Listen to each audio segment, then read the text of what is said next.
Ang sakit ng henerasyon ngayon. Ako si Risa Singson Kaupeng. Magkapet pandasal muna tayo.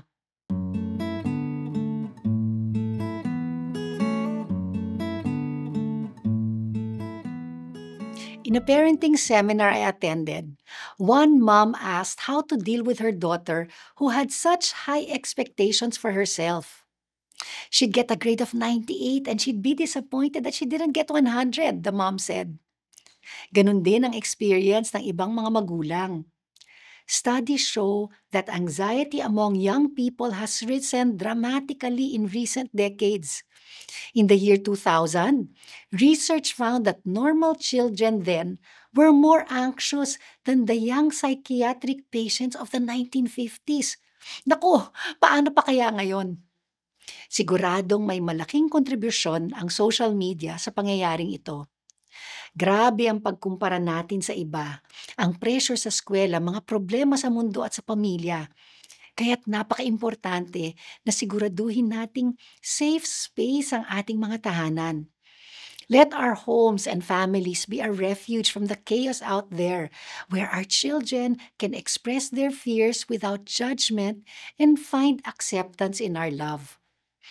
At para sa mga kabataan, tandaan na ang inyong halaga ay hindi nasusukat sa mga likes, grades, o achievements mo. Your worth comes from many other things like your values and beliefs, your confidence in your gifts, your ability to have healthy relationships, and most importantly, in your identity as a child of God.